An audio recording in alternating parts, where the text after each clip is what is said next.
সালামু আলাইকুম এভরিওয়ান। আজকের ক্লাসে আপনাদের সবাইকে অনেক অনেক স্বাগতম। চলে আসলাম আপনাদের মাঝে চমৎকার একটি লেসন নিয়ে, যে লেসনটি আপনাদের অনেক অনেক ভালো লাগবে। সো আজকের লেসনে আমরা শিখব future indefinite tense. So future indefinite tense হচ্ছে ভবিষ্যতে কোনো কাজ সম্পন্ন করা হবে এরূপ বুঝালে তাকে ফিউচার ইনডিফিনিট টেন্স বলে। সো ফিউচার ইনডিফিনিট টেন্স আমরা 6টি স্ট্রাকচারের মাধ্যমে শিখব। আপনারা যারা ক্লাসটি করছেন অবশ্যই খাতা কলম নিয়ে ক্লাসটি করবেন। সো ফিউচার ইনডিফিনিট টেন্স আমরা 6টি স্ট্রাকচারের মাধ্যমে শিখব। যেমন structure 1, subject plus will plus verb 1 plus object অথবা এক্সটেনশন। যেমন আমি ইংরেজি শিখব, আই উইল লার্ন ইংলিশ। আমি ইংরেজি শিখব, তাহলে সে ইংরেজি শিখব, হি উইল লার্ন ইংলিশ। তারা ইংরেজি শিখব, they will learn English. Rakib ইংরেজি শিখব, রাকিব উইল লার্ন ইংলিশ। আমি তোমার জন্য অপেক্ষা করব, I will wait for you. সে আমার জন্য অপেক্ষা করবে, he will wait for me. সে ভাত রান্না করবে, হি উইল কুক রাইস। তারা বার্গার খাবে, they will eat burger.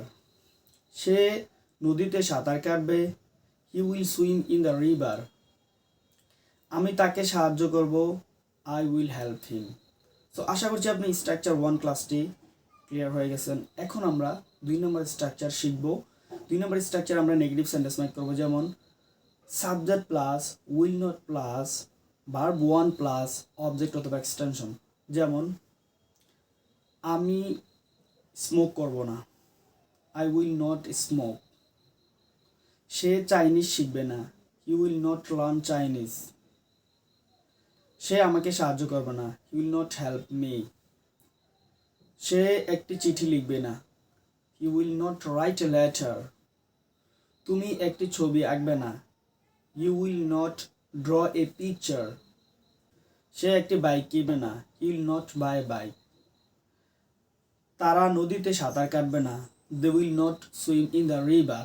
So আশা করছি আপনি 2 নম্বর স্ট্রাকচারটি অলরেডি ক্লিয়ার হয়ে গেছেন। এখন আমরা 3 নম্বর স্ট্রাকচার শিখব।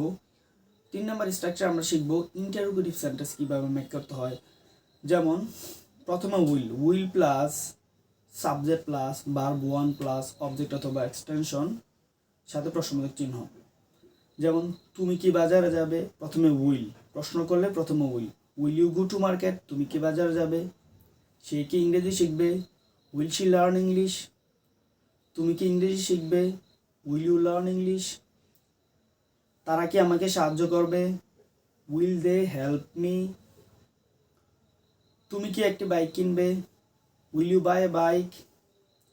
সে কি একটি ছবি আঁকবে, will she draw a picture. আগামীকালকে বৃষ্টি হবে, উইল ইট রেইন টুমরো। তারা কি বার্গার খাবে, will they eat burger. So আশা করছি আপনি 3 নম্বর স্ট্রাকচার অলরেডি ক্লিয়ার হয়ে গেছেন। এখন আমরা 4 নম্বর স্ট্রাকচার শিখব। 4 নম্বর স্ট্রাকচার আমরা ইন্টারোগেটিভ নেগেটিভ সেন্টেন্স মেক করব। যেমন will not plus subject plus verb 1 plus object অথবা এক্সটেনশন। যেমন তুমি কি ইংরেজি শিখবে না, will not you learn English. তুমি কি ইংরেজি শিখবে না।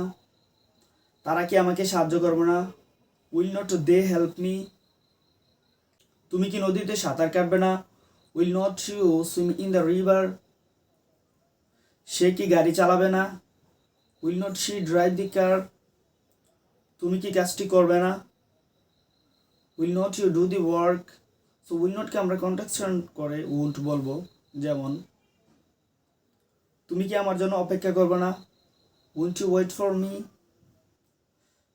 আমি কি তোমাকে সাহায্য করব না, won't I help you. So আশা করছি আপনি 4 নম্বর স্ট্রাকচারটি অলরেডি ক্লিয়ার হয়ে গেছেন।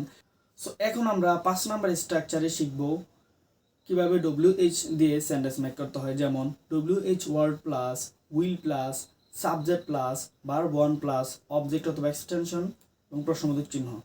যেমন তুমি কি খাবে, হোয়াট উইল ইউ ইট। তুমি কি খাবে। সে কিভাবে রান্না করবে, হাউ উইল শি কুক। সে কিভাবে রান্না করবে। তুমি কিভাবে ইংরেজি শিখবে, how will you learn English. সে কোথায় ফুটবল খেলবে, where will she play football. তুমি কোথায় সাঁতার কাটবে, হোয়ার উইল ইউ সুইম। তুমি কোথায় সাঁতার কাটবে। কে আমাকে সাহায্য করবে, হু উইল হেল্প মি। এখানে কিন্তু সাবজেক্ট নাই, কে এখানে কিন্তু সাবজেক্ট নাই, সেজন্য হু উইল হেল্প মি, কে আমাকে সাহায্য করবে। কারা ইংরেজি শিখবে, হু উইল লার্ন ইংলিশ, কারা ইংরেজি শিখবে। তুমি কার কাছে যাবে, to whom will you go, to whom মানে হচ্ছে কার কাছে, তুমি কার কাছে যাবে, to whom will you go. তুমি কার আগে যাবে, before whom will you go.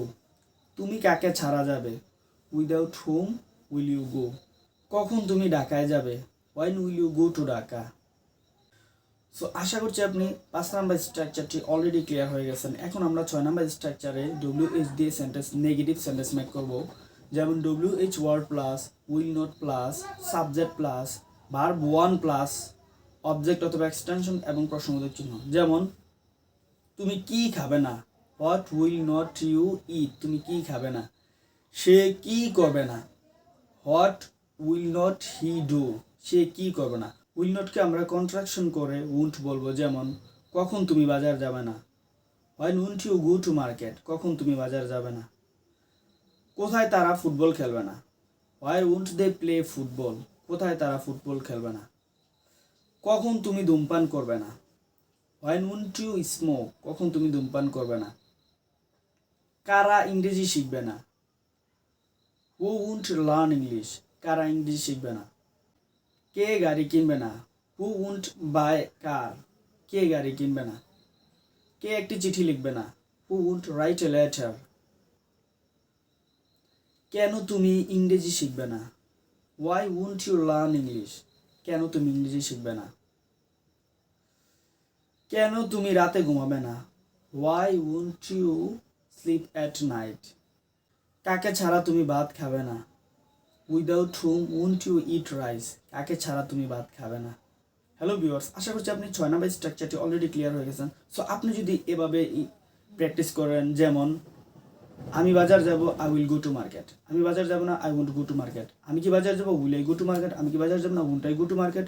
কখন আমি বাজার যাব, when will I go to market. কখন আমি বাজার যাব না, when won't I go to market. Hello viewers, আপনি যদি এভাবে আমার মতো প্র্যাকটিস করেন, আশা করছি আপনি খুব দ্রুত ইংরেজি শিখতে পারবেন। সো দেখা হবে নতুন ক্লাসে। আসসালামু আলাইকুম।